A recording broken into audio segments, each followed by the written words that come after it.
Bienvenue chez Testachat. Je suis très contente de vous retrouver aujourd'hui en compagnie de France Kowalski, notre experte assurance. Bonjour Doriane. France. Bonjour Doriane. Aujourd'hui, France, on va parler avec toi d'un sujet qui, je pense, va intéresser pas mal de monde. On va parler assurance animaux domestiques. Parce que je ne sais pas, France, si tu sais, mais il y a environ 53% des foyers en Belgique qui ont un animal domestique. Est-ce que tu fais partie de ces foyers? J'en fais partie, Doriane. Oui, j'ai un chat. T'as un petit chat. C'est comme moi. J'ai un gros matou là qui m'attend à la maison. J'imagine qu'il attend ses croquettes. D'ailleurs, je vais souvent sur le site de Testachat pour voir le comparateur des croquettes. Mais bon, ça, c'est un autre sujet. C'est un autre sujet. France. Oui. Donc aujourd'hui, assurance animaux domestiques. Alors, qu'est-ce que c'est exactement ces assurances animaux domestiques? Alors, c'est une assurance qui couvre une partie des frais vétérinaires. Je dis une partie parce qu'ils ne sont pas remboursés en totalité, c'est souvent un pourcentage. Donc, des frais vétérinaires qu'on a suite à une maladie ou un accident de l'animal. Ah oui, donc par exemple, tout ce qui est vaccin, stérilisation, ce n'est pas pris en charge par ces assurances. C'est généralement pas pris en charge, donc il faut vraiment que ce soit suite à une maladie ou un accident. Bon, il y a différents types d'accidents, mais tout ce qui est budget préventif, comme la vaccination, comme la vermifugation, comme une visite de contrôle, ça peut être pris en charge, mais ça ne l'est pas toujours. Donc en général, ce n'est pas pris en charge, c'est pas couvert par l'assurance.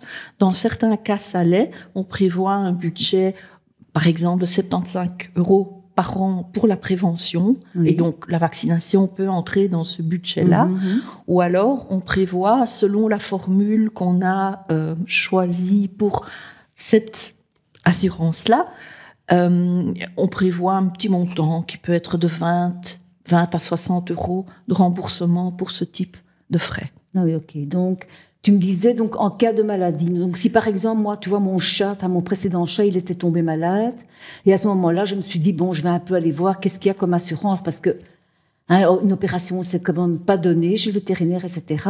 Bon, je me suis un peu perdue dans les méandres de tout ça, et bon, je me suis dit, voilà, peut-être qu'aujourd'hui... Donc, du coup, j'ai rien pris parce que j'ai pas trouvé d'infos. Tu as bien fait, Doriane, parce que les maladies existantes, c'est comme pour toutes les assurances, même les assurances humaines, la maladie existante n'est jamais couverte. Donc, si l'animal est déjà malade, c'est trop tard pour souscrire une assurance. Donc, il faut vraiment que... on souscrit une assurance au cas où l'animal tomberait malade. Oui, c'est ça. Ok, ouais, on espère que ton animal tombe pas malade. Évidemment, évidemment. Donc, mais alors ces assurances, il y en a beaucoup, parce que toi, moi j'étais un peu perdue, je suis tombée sur des sites même français, tu vois. Donc, oui, ça, il faut faire attention. En Belgique, on tombe facilement sur des sites français, mais ça ne couvre pas les animaux en Belgique, donc il faut vraiment être prudent. En Belgique, il y a seulement 4 assureurs. 4 seulement. 4 seulement qui prévoient une assurance pour animaux. Il faut dire que le marché en Belgique n'est vraiment pas développé. Dans certains pays, c'est surtout les pays scandinaves ou au Royaume-Uni, par exemple. Il y a énormément d'assurances pour animaux différentes, énormément de compagnies qui en proposent. Mais en Belgique, c'est encore un marché un petit peu débutant, on va dire. De niche, on va dire. Ça tombe bien quand on parle de chien. Absolument. Elle est bonne, celle-là. Oui, félicitations. Et donc, il y a seulement 4 compagnies en Belgique qui proposent une assurance animaux. Ah oui. Et quoi, donc Testachat a été voir qu'est-ce que ces assurances proposent. Oui. Il y a des différences entre ces assurances au niveau du prix, ce qu'elles couvrent, etc. Il y a des différences à tous les niveaux, Doriane. C'est incroyable. Heureusement qu'il n'y en a que 4 alors. Parce que tu imagines s'il y en a 20. Oui. Il y a des principes communs, évidemment. Mais après, il faut aller regarder vraiment dans chaque assurance ce qu'elle couvre. Donc, on a fait un comparatif. On le trouvera sur notre site. Alors, on a détaillé par assureur, ce qu'il couvre, ce qu'il ne couvre pas, les plafonds d'intervention, les franchises et toutes ces choses-là. Et alors peut-être aussi un élément auquel nos auditeurs ou nos spectateurs pourraient ne pas penser, c'est que tous les animaux ne sont pas couverts. Mais oui, c'est ce que j'allais te demander, parce que moi j'ai des voisins qui ont un lapin, tu vois. Oui. Est-ce qu'il est pris en charge ? Des gens qui ont des perroquets, par exemple, parce qu'un perroquet, c'est quand même... Oui, donc 3 des assurances sur les 4 ne couvrent que les chiens et les chats. Ok. Et une seule couvre en plus des chiens et des chats, les lapins, justement, et les perroquets. Ah oui. Et donc, les autres animaux de compagnie, les serpents, les lézards, les poissons, tout ça n'est pas couvert. N'est pas couvert. Et alors, quand l'animal est couvert, donc, supposons un chien ou un chat. Ah oui, et dis-moi, par exemple, cette assurance, je vais voir mon courtier, je vais voir mon assurance, la personne qui s'occupe de mon assurance habitation, ou bien c'est tout à fait... Tu peux faire ça si tu veux, mais tu peux aussi aller directement sur le site de l'assureur, parce qu'ils ont tous un programme pour faire une simulation de prime. Ça, on va peut-être en reparler, mais c'est fort intéressant parce que la prime que tu dois payer va varier entre 150 et 800 euros selon la race de l'animal, l'âge de l'animal, la couverture que tu as choisie, les options que tu aurais prises, le niveau de la franchise. Donc, il y a vraiment tout un panel d'options. Et donc, c'est bien d'avoir un simulateur online que toutes ces assurances proposent. Et donc, par là, tu peux déjà avoir une idée de la prime, et puis tu peux souscrire aussi en ligne, ou t'adresser à ton courtier, c'est possible aussi. Et tous ces simulateurs, on peut déjà retrouver les liens sur notre site internet? Oui, on va retrouver les liens vers les compagnies.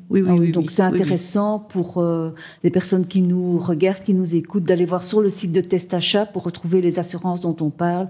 Les liens seront mis sur le site. Oui. Donc ça, c'est chouette à savoir.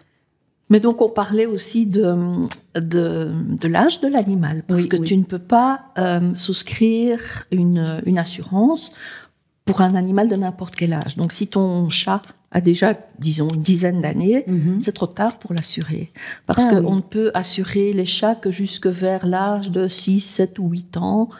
Ça dépend des assureurs, encore une fois. Et les chiens, c'est parfois encore un âge moins élevé. Il y a une compagnie qui n'assure les grands chiens que jusqu'à l'âge de 4 ans. Au-delà, on ne l'assure pas.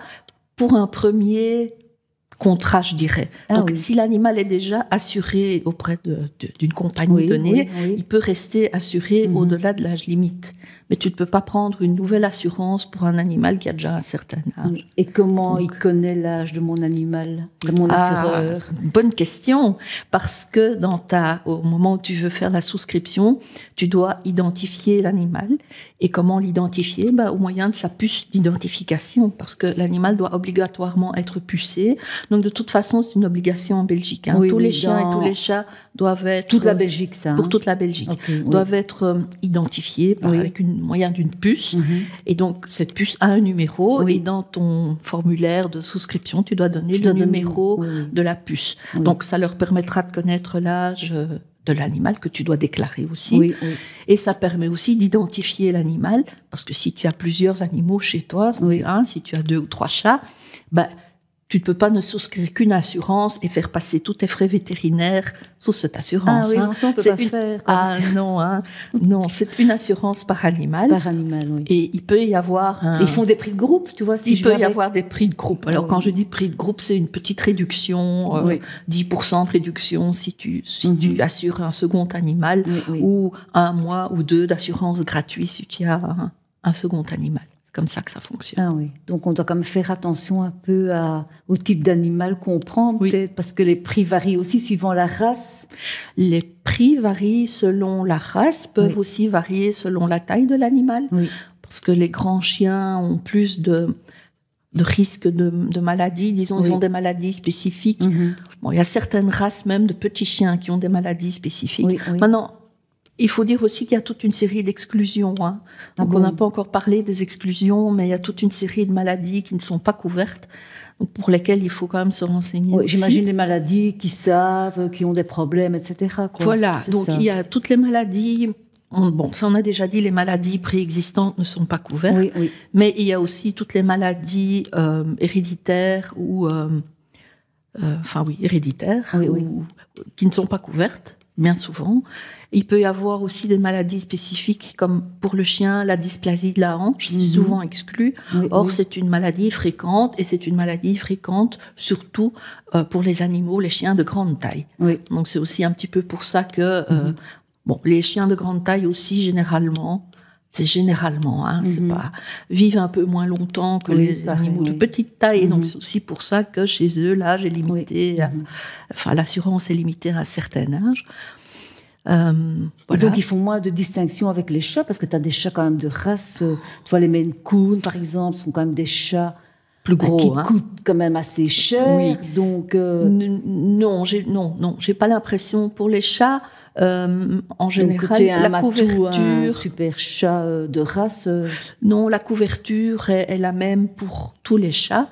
Maintenant, il y a aussi une couverture supplémentaire qui est parfois incluse d'office, parfois que tu peux prendre en supplément, et qui est une espèce d'assurance vie, si tu veux. Donc, si ton animal meurt, mais pas à 14 ans non plus. Donc là aussi, un âge limite s'il meurt avant l'âge de, disons, 5-6 ans, quelque chose comme ça. Jeune, le pauvre. Ah oui, sinon, ça évidemment, parce qu'on sait bien que malheureusement, ils vont tous mourir. Donc c'est un risque qui n'est pas assurable, puisqu'il est inéluctable.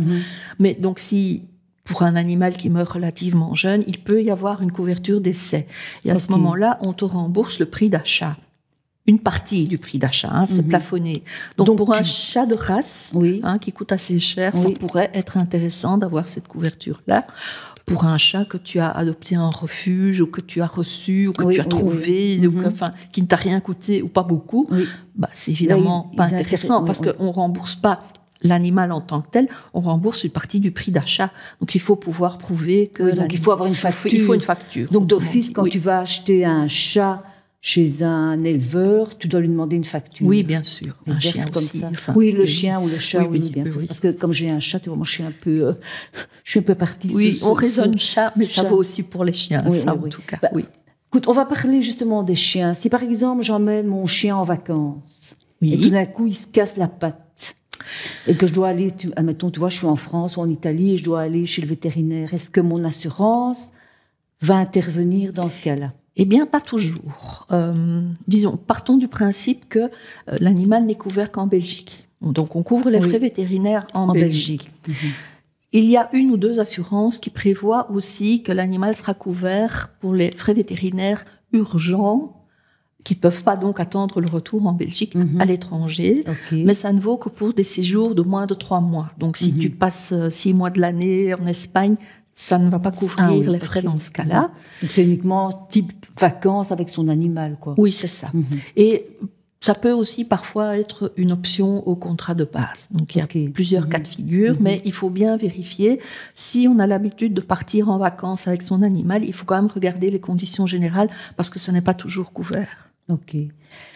Et ces assurances, est-ce qu'elles sont liées à un vétérinaire ou bien je peux aller chez n'importe quel vétérinaire? Tu vois, je ne sais pas s'il y a des vétérinaires conventionnés, je ne sais pas si ça existe, tu vois. Je ne pense pas que ça existe, mais en tout cas, on a toujours le libre choix du vétérinaire, sauf dans un cas. Il y a une assurance qui n'intervient que pour les vétérinaires qui font partie d'un groupement de vétérinaires, disons. Là, c'est avec des vétérinaires agréés. Donc, il faut aussi se renseigner au préalable s'il y a un de ces vétérinaires agréés dans sa région. Dans la liste. Un peu, des fois, comme ta mutuelle, tu as des réductions si tu vas chez l'opticien qui est associé un peu avec la mutuelle. Donc, c'est un peu ce principe-là, oui, disons que c'est un genre d'assurance groupe qu'ont pris certains vétérinaires. Mais donc, il faut qu'ils fassent partie du réseau pour que tu obtiennes le remboursement des frais.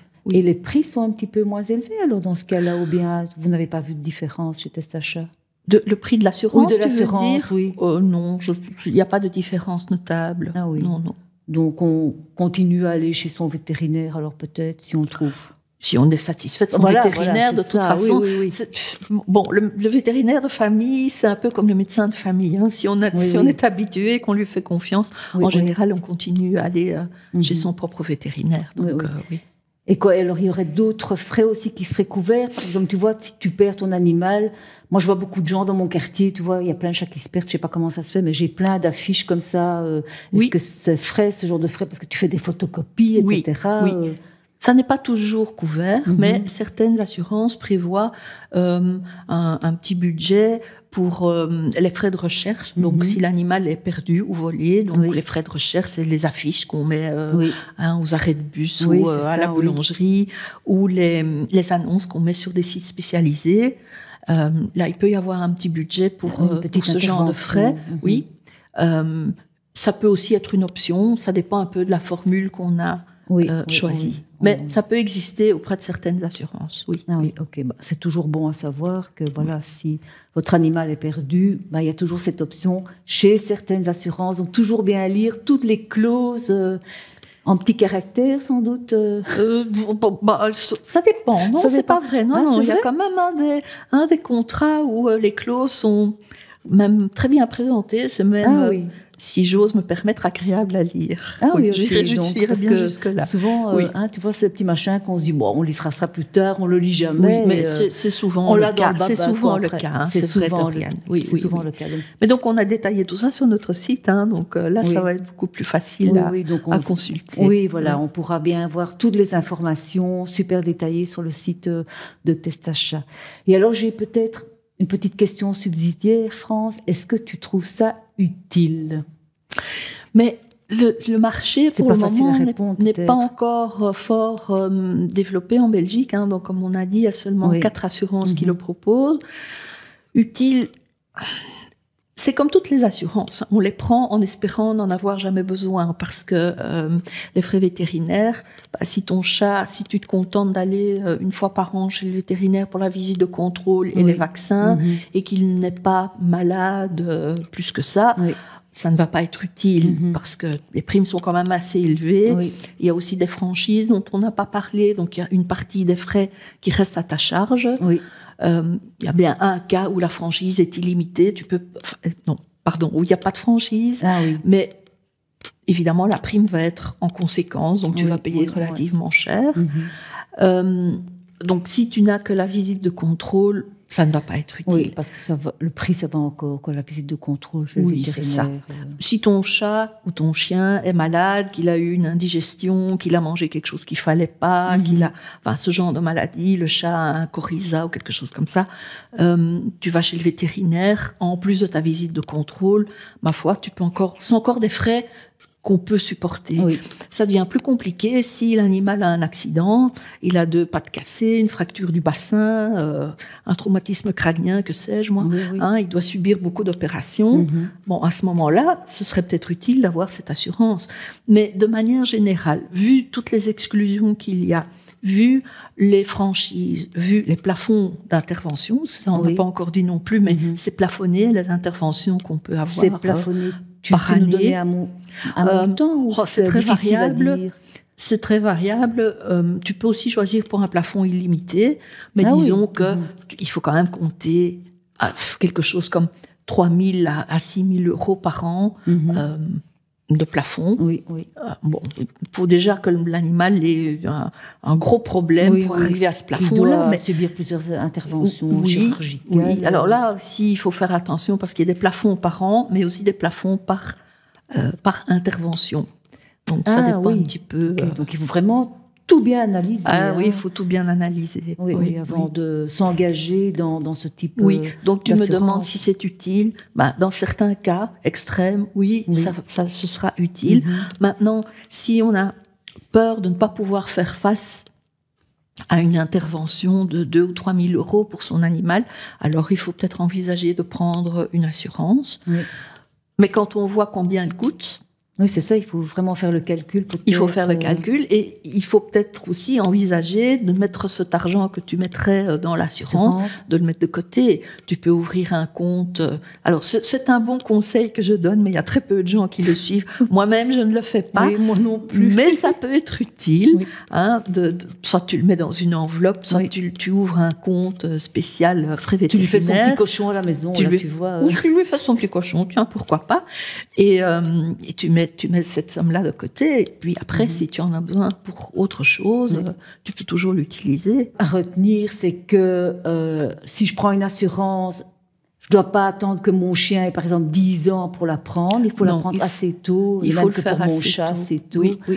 Bon, bien calculer qu'est-ce que ça va vraiment me coûter par rapport aussi à la visite annuelle chez le vétérinaire, en espérant que ton chat, ton chien reste en bonne santé. Donc tout ça, quand même, à bien analyser et à regarder. Mais tout ça, c'est sûr qu'on va le retrouver sur notre site. On va le retrouver sur notre site, oui. Tu me demandes si c'est utile. Bon, ayant déjà une grande expérience d'avoir eu différents chats et différents chiens. Je n'ai pas d'exemple personnel où cette assurance aurait été utile, aurait valu la peine, si tu veux, de la souscrire. Mais nul n'est à l'abri d'un accident. Et donc, encore une fois, c'est à voir si on a les moyens financiers de prendre ce risque. Voilà. Si on ne l'a pas, ça vaut peut-être la peine de s'assurer. Ok, bah super, France.